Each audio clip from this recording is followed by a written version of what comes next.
Welcome back to the Nutrimedical Report, and we've moved Harley from the last little while from Wednesday to Tuesday, so he'll be here next Tuesday as well.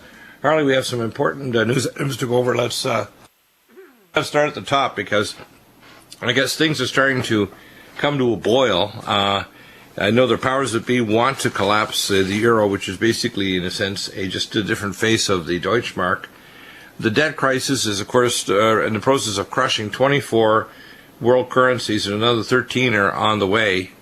The British certainly seem to not want to have a deal between Greece and Germany and the writing off of debt, and they are frightened terribly about the realliance between Germany and Russia and Asia, because, of course, their markets are collapsing to the so-called consumer economies in Europe, the pigs nations, which was for a while an advantage to Germany, but now it's a liability. The debt is just killing them. What's going to happen next? Because it's obvious that the British really are just sort of jumping on the back of the Germans again, which they created World War I and II with the Versailles Treaty. This is going to get really nasty, isn't it? Well, I think the best way to look at this is to take it from the strategic height, because there are so many events. And what people tend to do is they look at the events themselves and try to connect the dots between events instead of realizing that the events occur as a result of an ongoing process. And so to understand the relationship of the British monarchy to the banking crisis to the situation in Greece, you really have to have a picture in your mind that goes back at least 120 years. And this is where most Americans fall short, because they're trying to remember what they had for dinner last night and who was the last winner on the Bachelor show or something like that. And they don't have a sense of historical process. Now, I assure you, the British royal family is very clear on what's at stake in this crisis, because they faced this before. In the 1890s, they were facing a dual threat of an industrial Germany, an industrial France, an industrial Japan, and an industrializing Russia, possibly linking up with the United States, which had by then become the world's greatest economic power, to overtake the power of the British Empire. And so their reaction to that was to carry out a series of assassinations, coups, alliances that led to what became World War I. World War I didn't start because the Archduke of Austria-Hungary was murdered on June 30th, 1914. No. That was the culmination of a whole series of other events that really go back to the 1890s, when Bismarck was dumped in Germany, when Japan started attacking China in the middle of the 1890s, and so on. And then the American president, McKinley, was assassinated in 1901, and a pro-British vice president, Teddy Roosevelt, became the American president. So, you have to have this longer sequence of events. Now, we can go through some of this later if you'd like, but I think to just use that as an example, what we're seeing now is that the Euro project was designed primarily to keep Germany from becoming the dominant power after the fall of the Soviet Union. Remember, one of the consequences of the collapse of the Warsaw Pact and the Soviet Union was the reunification of Germany. And the great fear from Western finance was a reunified Germany based on the post-World War II economic miracle from the 1950s would not only reinvigorate the German economy, but would spread into Eurasia and would once again take power away from the banks of the City of London and Wall Street. So they worked out a plan which was devised by Margaret Thatcher, Francois Mitterrand, the president of France, and George H.W. Bush. Now, I assure you, none of the three of them were the architects of the plan, because they were all a bunch of idiots.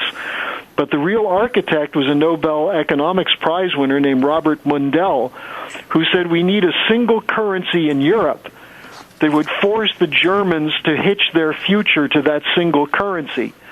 But the Germans would not be allowed to control it. We would use that currency and that economic union to keep Germany down. Now, that was the British plan in 1990. That was the plan in 2001 when the euro was introduced. And the Maastricht Agreement was adopted, which basically said you can't invest money in your own economy. You have to subordinate your own economic growth to the necessity of a federalized union. Now, the problem for Germany was that even though its economy was relatively sound, its trading partners, the idea Germany was sold this by saying, look, you'll be able to increase trade greatly with the European partners. And at first they were. But then as those economic partners started collapsing, in 2008, 2009, Greece, then Italy, Spain, Portugal, the United Kingdom, even France, the exports from Germany into the Eurozone fell dramatically. And Germany had to look elsewhere. And where would they look? They looked to Eurasia. And that is the casus belli for the British Empire. The idea of a German-Russian alliance is something they had to stop. Well, in fact, that's the reason why the Ford Corporation was building the Volga River tank plant, which was lining up on the Sudetenland in Poland, getting ready to attack Germany. And that's the reason why people don't realize that the attack on the Eastern Front was the first sign of World War II. It was all planned along with the economic devastation of Germany, because the banks were on both sides. They knew what was going on, and they were fully prepared to take Germany apart by pulling them forward into a war, just like Ezekiel 38:39, putting hooks in their jaws and dragging them into a war with Russia on the Eastern Front and the West on the Western Front to destroy them, so they wouldn't be, because they knew that their technology was better, their steel was better. They were moving forward to become the economic powerhouse of the planet. And that brings us to the question of why it is that you're suddenly seeing all these stories again about the British monarchy's relationship with Hitler. Because there are people who see that the British monarchy today is intervening in Europe, intervening in the United States through Obama, intervening to go wars with Russia and wars in the Middle East to protect their bankrupt financial system. And there are people who don't like them anymore. And, I think after the break we can get into this, but the fact that a old photograph has emerged of Queen Elizabeth at the age of 8, when she was still Princess Elizabeth, being taught the Heil Hitler salute by her uncle, who at that time was the Prince of Wales, who later became King Edward VIII, who was then forced to abdicate because of his known relationship with Hitler and the Nazis. This was put out just this last week, right after Lyndon LaRouche put out a report on the Queen's personal intervention to make sure that Greece was put under a regime of fascist austerity. So history's coming around to bite us in the rear, you might say. Well, I think that Britain is going to get the cold shoulder from the BRICS nations, because if Germany swings toward Russia, which is very likely, because in fact it turns out that Angela Merkel speaks fluent Russian, and so does Mr. Putin speak fluent German. The chances of a Russian, German, and Asian alliance is just very evident. It's very evident that, especially as Greece falls and they start building a pipeline to Greece and the Chinese modernize their ports and the Russians offer them a better deal than the so-called European central banks, if Germany was wise, it would just fold up the euro and just get back to the Deutschmark, write off a lot of this debt, and start rebuilding its export markets, because it's basically an export economy. And it's not going to survive with the current arrangement in Europe, which is, of course, what British want. They want them shackled with such giant debt that it kills them. That's my summary. What do you think? Yeah, I'll comment on that after the break. Yeah, I guess we're here, the bumper. When we come back, amazing analysis. I think that what's going to happen is times are changing for the powers that be, and the Britain is no longer going to rule the waves, as it used to say. During the break, we were talking about a couple of really important issues. I think what we're really seeing is that what the Queen stands for and what Nazism is not nationalism, as people misunderstand, or that's a, quote, German issue where she saw a rise of Mussolini in Italy. It really is the rise of the corporate banks nullifying nation-states, nullifying the ability of nations to generate cash and credit, which happened 5 years ago when Greece joined the European Union. If they could have generated credit and just written off the debt, they would still have an economy which wouldn't be contracting. So in a sense, what the Queen stands for is, I guess they should call the UN the un-nations, to actually destroy them, because 57 of the 183 nations in the United Nations are actually former British Commonwealth. What Britain really stands for is the destruction of national sovereignty and control, and the control of cash and credit, so they control it through the banks and their transnational corporations that are interlocked in Masonic boards. So that's really what's going on here, is that they're trying to shackle Greece with debt to make sure it never rises to its position of power, which it should have, especially if it lies with Russia and Asia. What you're talking about is the policy of an empire. And Britain, the United Kingdom, England has been an empire since the time preceding the American Revolution. Right. And an empire, to survive, will use whatever ideology it can impose for its purposes. For example, British intelligence was heavily involved in building the so-called socialist and communist movement in the 19th century and early 20th century, including helping the overthrow of the Tsarist regime or the interim regime in Russia to bring the Bolsheviks into power. Right, and also they'll the use Chinese communism, with they'll use nationalism, they'll use jihadists, they'll use Christian fundamentalists, they'll use whatever variety or strain they can find that can be perverted to adopt the policies that will serve their interests.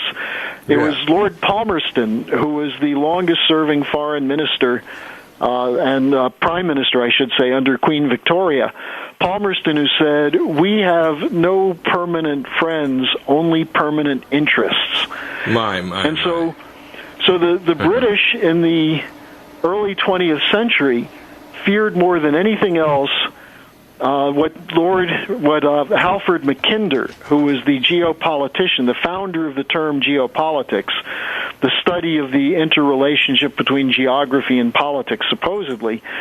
What Mackinder said is the great threat to the empire would be a coalescence of forces in Eurasia through Central Europe and Western Europe.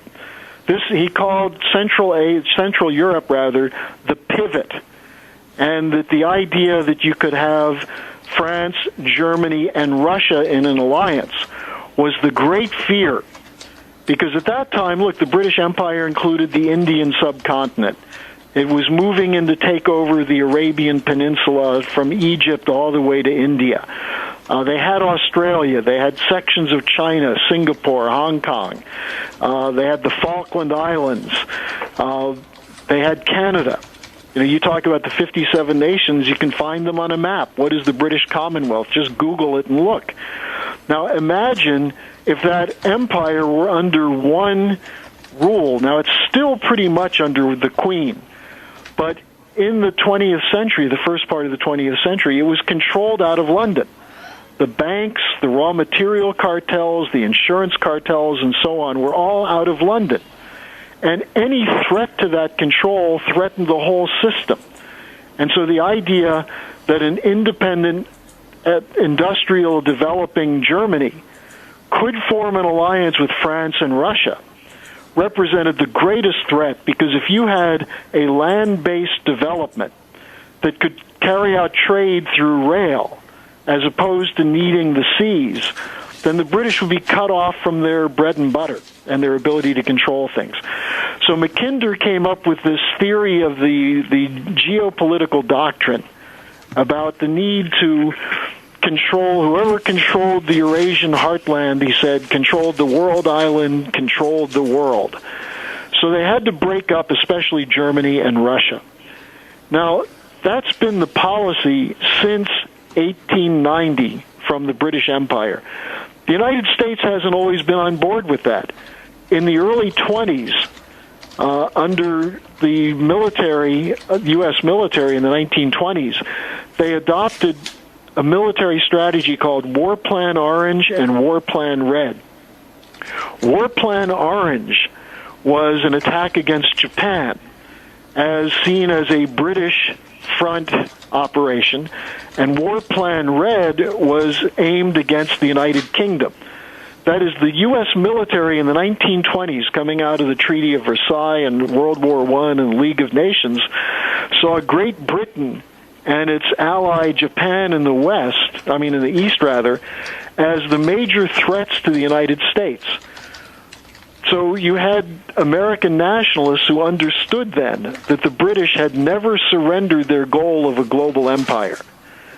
Now, what happened is that after World War I, which nearly destroyed Germany, and Germany wasn't so much destroyed in the war as it was the stake in the heart after the war, the Versailles Agreement, which stuck Germany with unpayable war reparations, led to a hyperinflation, a collapse of German industry, unemployment, chaos in the streets, which ultimately led to a fight for power between the communists and the Nazis. And the Hitler regime was imposed from the outside through a senile chancellor, Hindenburg, through the efforts of, in particular, the Schroeder Bank. But they were doing this totally in alliance with the Bank of England's Montague Norman, the Brown Brothers Bank of England, which was Norman's bank, and the Harriman interests in the United States, which included the Hamburg American Shipping Line and included the Union Bank Corporation of New York, which had on its board of directors a man named Prescott Bush. He served there with Averell Harriman's younger brother, Roland Harriman. That's who put Hitler in power, not German nationalists. The Nazis never got more than 33% of the vote, and their vote was declining. In November 1932, it fell back. And so Hitler was threatening to kill himself in December 1932 because he couldn't get funding. And yet, a month later, in a kind of palace coup, he was installed as chancellor. And shortly by the president, von Hindenburg. And shortly after that, he used the Reichstag fire to grab dictatorial powers. Now, what's most interesting, and there's an article in today's Daily Beast that just makes this point very clear. It's titled, let me see if I can find it here. It's something like the British, what's behind the how British high society fell in love with the Nazis. This is in today's Daily Beast. This is in reaction to the picture I mentioned of Queen Elizabeth saluting, doing a Heil Hitler salute. Now look, a 7 or 8 year old girl, I'm not sure at that point she understood what she was doing. And at that point also, Hitler had not imposed his full tyranny on Germany and Europe. Right. So what you're saying is Germany and Nazism was just an outgrowth of the British Empire and its policies of manipulation, control, and destruction. Exactly. Yeah. Back in a moment. And welcome back. And Harley, I like the idea that the Roots Foundation teaches process rather than events, because the process tells us also, gives us an idea of the direction things should go in order to resolve or bring solutions too. So maybe we can continue on this whole issue, because the fact that the Queen is continuing the process, even though she probably didn't understand the salute to Nazism, she's continuing the British process of empire. And they do that through the proxy of the so-called proxy organization, which is the United Nations, which really is basically a long arm of the British Empire still trying to influence world events. You know, the best way to understand recent events then, given what we were talking about, is you look at what happened since the euro has been in trouble, beginning with the Greek crisis of 2009, 2010. You know, it hit a moment where the decision was made to do a bailout. Now, the decision to do the bailout was designed to protect bonds that had been issued on behalf of the Greek government by Goldman Sachs. And there are plenty of articles out. People just can Google Goldman Sachs in Greece. And there are a number of very good articles which expose how Goldman was making money by selling bad debt. And they were selling the bad debt to their clients and then betting against it. I mean, Lloyd Blankfein and his subordinates should be on trial for this. Instead, they're making a fortune at the expense of the people of Greece. Now, instead of shutting down Goldman Sachs' bond swindling operation, the EU said, well, we've got to cover these bad debts. How are we going to do it? We're going to force countries to loan money to Greece, which will go through the Greek central bank, will not stay in Greece, but will go immediately to debt payment to the banks holding the bad debt. So it's the equivalent of just laundering something through an accounting procedure onto the debit of the Greek account, while the actual money ends up in the hands of the same banksters who wrote the fraudulent paper in the first place. So in other words, they increase the debt amount by 90%, but the actual money and credit doesn't go to the Greek government for infrastructure or pension funds or social programs or anything. Less than 10% ever goes to the people of Greece. 100% of the debt goes to the people of Greece. Now, there were two bailout packages that totaled close to $300 billion. When you add in the interest, it was over $320 billion. The Greeks have paid somewhere in the range of 220 of that back, which would mean that if this were a legitimate debt, there'd be less than 100 that they owe. In fact, they're now said to owe 320. And to collect the 320 billion, they're going to need another 83 billion euros of bailout, which will now put the total debt to over 400 billion plus interest. Again, none of that will go to the Greeks. In fact, the Greeks are going to have to pay for it by having their tax rate on value-added tax, that is, on everything that's bought and sold, going from 13% up to 24%. Now, additionally, and this is something that you and I have discussed and the listeners ought to be watching for. Today it was revealed that the European Bank of Resolution, that the instrument of the EU that takes care of bankrupt banks, in order to bail out the banks, before the money gets there, they're going to do a bail-in. And the terms are probably going to be something in the range that any deposit more than 8,000 or 10,000 euros will be taxed for 30% of the total above that. So in other words, if you have 10,000 euros in a bank, you probably won't get anything taken away from it. If you have 20,000, you're going to get 3,000 euros taken. Wow. So this is not like Cyprus where it was anyone over 100,000 euros. It's 10,000. How many of your listeners have savings accounts or bank accounts that have more than $10,000 in them? Probably a number of people do. And what we're seeing now is the bail-in is going into effect in Greece supposedly next week because the banks still are bankrupt there. They're going to steal depositors' money to let those banks pay their debt to the too big to fail banks of Germany, France, Spain, and Great Britain. Now, this is where the Queen comes in. The Queen went to Berlin a week before the final negotiations on the most recent deal. And the Queen said to Merkel, you should not give an inch, no haircut. In other words, no debt reduction.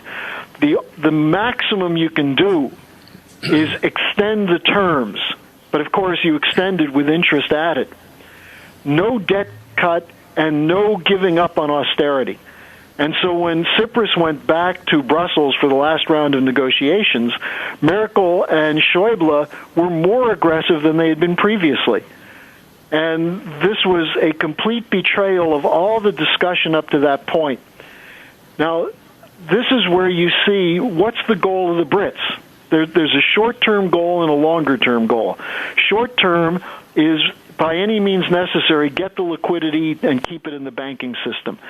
So between German bailout money, Finnish bailout money, Austrian bailout money, a certain amount of that 83 billion is going to come from those countries and will go to Greece to pay the debt. Secondly, the IMF will probably end up kicking in a little, and the European Central Bank will produce the rest, just like the Federal Reserve did with quantitative easing. Now, none of that will address the problem of what's happening in Greece, nor will it fulfill the needs for debt repayment, because that's adding more debt into the mix. So what's the longer-term goal? The longer-term goal is to destroy Germany and to prevent any involvement of Russia on the continent of Europe. and, if necessary, launch a war against Russia to keep the Russians away from Greece. And that's what the Queen of England is basically pushing on behalf of the City of London. That's why the story of the British relationship to the Nazis is coming out, because someone's out to get rid of the Queen, get rid of Prince Philip. By the way, Prince Philip had 3 sisters who married Nazi SS officials. So wow. the fact that Queen Elizabeth did a Nazi Heil Hitler salute when she was 7, she married someone whose her 3 sister-in-laws were married to Nazi officials. This is the British royal family. Now, there's some who are saying the way to escape this is let them kick Prince Charles to the curb and bring in Prince William and restructure the monarchy. I prefer to see the monarchy ended as an institution. Put them all in a museum somewhere. Exactly. I think it's basically an icon of an empire that should have been closed, because what I see happening, for example, and this is why it was set up in New York City, the United Nations is just a reincarnation of the British Empire, period. That's all it is. And people need to understand that. They should understand that empire is still the process that Britain figures, and they'll use any process or any ideology, including ISIS, which they are collaborative with America and Israel with the creation of ISIS, or a Muslim caliphate, or extreme Christianity, or communism, whatever. They just said whatever modus is necessary for them to gain their power and control, they'll use it, including transnational corporatism and every kind of manipulation possible, which is why the BRICS nations they're dealing with this beast that is like a double-headed snake. It's so difficult to deal with, and because you can't trust anything they say. Right. 1 minute they're saying, look, we'll help you with the debt, we'll do things to help you with the debt. The next minute they say, no haircut, no cut in debt, you've got to pay it all. Right. And then the IMF says the plans aren't working, therefore let's double down on the plan. Well, the fact is the British got away with that for several centuries, abusing the world, and they're not going to do it anymore. The game is over. If we tie all this together, it's a very momentous time. It's a time when the debt is, they're doing everything, the British are doing everything to make sure that the debt crushes Germany, keeps it contained. They don't want dialogue between Russia and Asia or and Germany, which is a central power in Europe. They're still scrambling to try to, it's like, as I said, analogy before, it's like when I worked in the trauma room in the emergency department, and you have somebody with 4 or 5 gunshot wounds, and you've got to stop the bleeding enough to get them up to the operating room to have the vascular and the trauma surgeon close off the wounds and try to save them if they got a bullet through their liver and their spine and ripping a few vessels in their posterior retroperitoneal space. And the problem is just pouring in blood, which is what they're doing by pouring in money. It doesn't fix the problem, it expands the debt even more, and it just delays the inevitable and makes it even more catastrophic. So I don't know what they think they're doing, but it certainly is not a solution to the problem, is it? Well, it's not a solution to the problem, and they know it. Because if your problem is collecting the debt, they've done studies which show that these bailouts aren't working. In fact, the debt is growing. The only thing they're doing is piling up more debt on Greece that's in the hands of bankers who are getting paid by bailouts. Right. So that's not a solution. But that's not their real goal. Their goal is to destroy nations. They're basically using this to threaten Italy, Spain, Portugal, and France, to say to them, this will happen to you if you don't go along with our policies. And at the same time, you see the open emergence of fighting units of the Nazi groupings in Ukraine challenging the government in Kiev. So the government that was largely installed through Victoria Nuland and Obama's coordination with the Nazi parties, the Nazi battalions, the Azov Brigade and the Banderistas and others, now that they're in power, they're being threatened by those same right sector neo-Nazi parties on the border of Russia. And there's a talk of NATO military buildup. We're having one maneuver after another on Russia's borders. So there's a warning to Russia. The Asia pivot is a warning to China. And then you've got this Greek situation. Now, that's why I want people to look at the links that you'll put up on your site, or you can go to the LaRouchePAC.com to get this. LaRouche put out an extremely important statement yesterday when he said that this could mean the end of the British Empire and the end of the transatlantic financial system. And it's not just the exposure of the Nazi ties of the royal family. It's also, and this is something we haven't had a chance to talk about on the program today, but there's an explosion of pro-Glass-Steagall activity in the Democratic Party since Elizabeth Warren, John McCain, and a few others introduced a Glass-Steagall bill in the Senate to match the bill in the House. Hillary Clinton rejected Glass-Steagall, and she's getting pounded for it. The surge around Bernie Sanders and is largely due to his anti-Wall Street rhetoric, but he now has also signed on to the Glass-Steagall bill. The Financial Times wrote that Glass-Steagall is the biggest threat to the financial system, bigger even than a Greek debt moratorium, because Glass-Steagall would mean that the looting operation run by the too big to fail banks would be put to an end. And so what Lyndon LaRouche said in a discussion I had with him just a couple of hours ago is that we're looking at an end game for the empire. Now, the British Empire, just like the Roman Empire, doesn't have a history of going quietly into the good night. They're going to kick and scratch and claw and kill people to protect their power. And we have to realize this is not a regular presidential election. All you have to do is look at the clown show on the Republican side and look how the media is trying to promote it as Hillary versus Jeb. And you realize that they're trying to cover something up. Now, Bill, I don't know if you heard this, but this to me was the real marker of the kind of thing that we can expect. Right. On Saturday, there was an event at the Netroots Nation. This is the liberal, social media, progressive, democratic grouping. And they were hearing from O'Malley and Bernie Sanders. And the two of them were there to give speeches against Wall Street and for Glass-Steagall. Those speeches were rudely interrupted by a group called Black Lives Matter. And they seized the stage, and they literally threatened O'Malley and Sanders. What are you going to do about racist injustice? And O'Malley started answering that the solution is we've got to have an economic future, economic opportunity. And someone said, we don't want to hear your economic BS. What are you going to do about racist cops? And it ruined the opportunity for the hundreds of people who were there to engage in an actual discussion of economic policy.